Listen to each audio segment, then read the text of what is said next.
Hello once again. It is I, your teacher. Chapter 10 key questions. Let's go.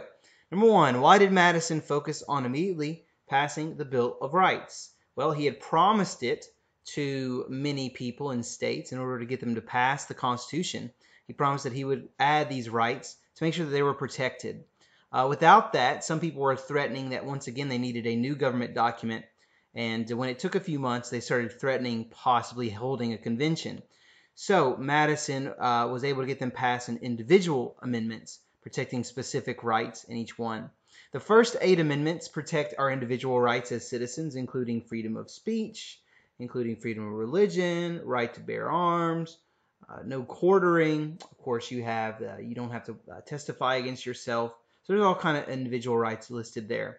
It was impossible to list all of the rights, however, so the Ninth Amendment said that not all the rights can be listed. So any non-enumerated rights are given to the people, even if not listed there. Finally, the 10th Amendment, one of a source of significant debate even today, is that any power not specifically listed in the Constitution is given to the states. And this is the basis for the argument of states' rights. Number 2, name and describe the 5 parts to Alexander Hamilton's financial plan. We have the BFAT, Bank of United States to manage our money and our currency. Excise tax raised money in order to help pay for everything. Specifically, they charged a tax on whiskey. Funding at par. If we're able to get our budget down to zero or spend as much as we're taking in and pay off our debts, then we can build credit with other countries. They will trust us to trade with us. He even said a little bit of a manageable debt is a benefit because it gets our credit built with other countries and they invest. A is assumption of states' debts. Not only does that guarantee that states' debts will be paid off and other nations will continue to trust to trade with us and to invest in us, but also that tied the states to the federal government. Now the states owed the federal government money, and that meant that they're going to have to commit to them. And then finally, tariffs, a tax on imported goods. First of all, it raised money to help the nation function, and it also protected the young infant American manufacturing industry. Number 3, explain the reasoning behind opposition to Hamilton's financial plan, especially the assumption of states' debts and the bus.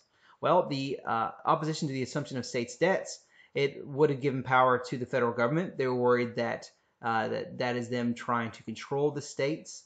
They are worried, many states like Virginia were worried about their tax money paying someone else's debt off. And if they were responsible, why should they have to help pay someone else's off? As far as the opposition to the bus or the Bank of the United States, Jefferson argues using a strict interpretation of the Constitution and the 10th Amendment. He argues that it is not in the Constitution to allow the federal government to create this bank, and because of that, they can't. So Hamilton had to use the elastic clause of loose construction or interpretation of the Constitution that said that they can do anything that is necessary and proper for our nation. And that is how he defends and eventually convinces Washington to approve the bank. Number 4, what did the Whiskey Rebellion reveal about the federal government under the Constitution? Much like Shays' Rebellion, we have a group of farmers. They don't want to pay their taxes, and so they are threatening to rise up and force the government to stop enforcing them. So what does this reveal? Well, the federal government raises an army of thousands of soldiers. George Washington heads out himself personally to stop the Whiskey Rebellion. The rebels quickly fold under the pressure. He does not punish anyone. No one is beheaded or imprisoned.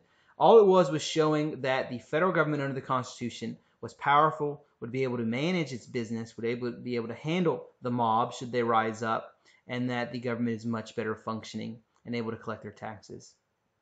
Number 5, how did Washington react to the French Revolution? Washington reacted by declaring neutrality. He knew that as a young nation, we should not pull ourselves into conflict with other nations, especially powerful European countries who don't care anything about us. He knew it was best that we stay out of it, so he issued the Neutrality Proclamation. Jefferson was upset as a Secretary of State. Naturally, he didn't think we should abandon the French, and when he was not listened to, he eventually resigns from Washington's cabinet because he knows that they do not see eye to eye, and he does not have Washington trust in his opinion. Who is Citizen Genet? He was a Frenchman who tried to rally Southerners to go across the ocean and fight with the French. This was after Washington's Neutrality Proclamation. So Washington brings him to meet with him. He talks down to him, and Citizen Genet fears for his life, and so he no longer tries to rally troops to support the French from America.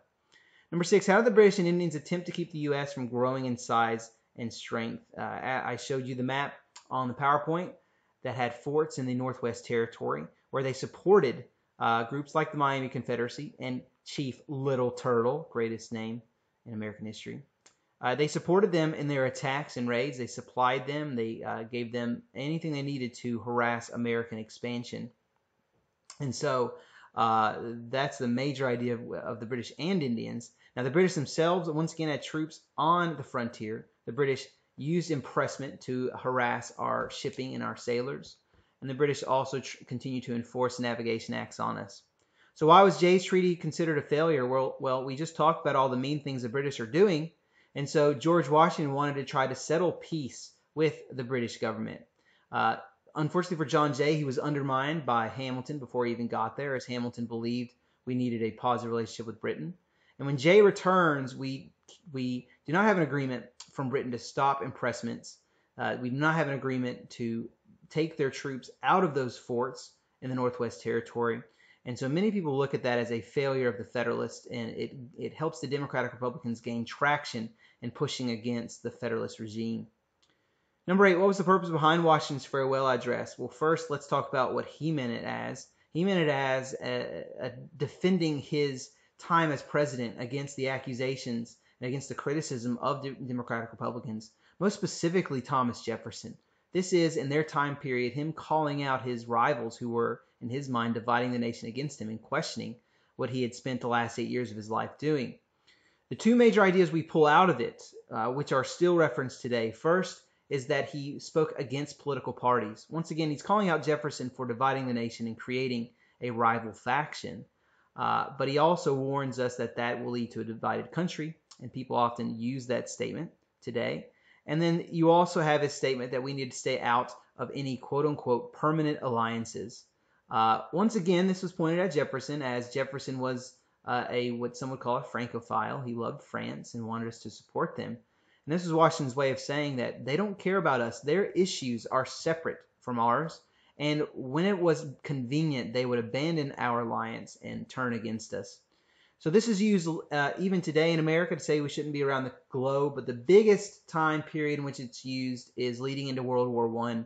Many people use this as evidence that our founding fathers wanted us to stay isolated from world events.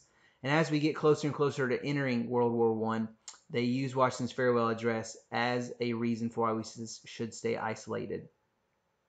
Number 9, what challenges did John Adams face as president? Well, he faced himself, his own personality.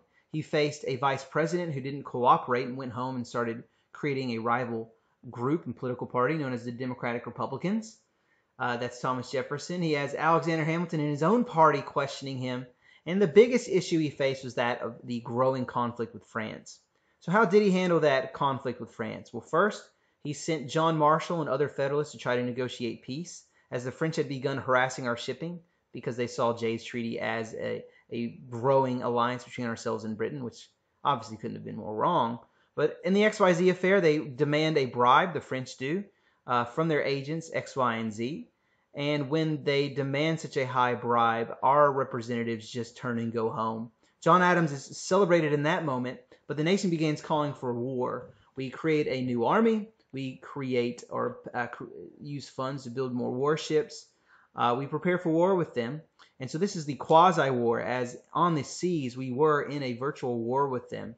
However, John Adams refuses to declare war on them. He wants peace. Much like Washington, he knew that a war, a costly war against France, would do nothing to benefit our country and that we were too weak to do so. So this actually ends up costing John Adams a lot of support inside the Federalist Party. It further divides the country between those who want to go to war and those who want peace. And so John Adams handles it well, trying to make the best decision for the country, but it costs him. So as his presidency is developing, we talked about how the Democratic Republican Party is growing and how as people moved westward and towards the frontier, how the population was draining from those coastal areas. And the group of Federalists and wealthy people who supported that party were dwindling.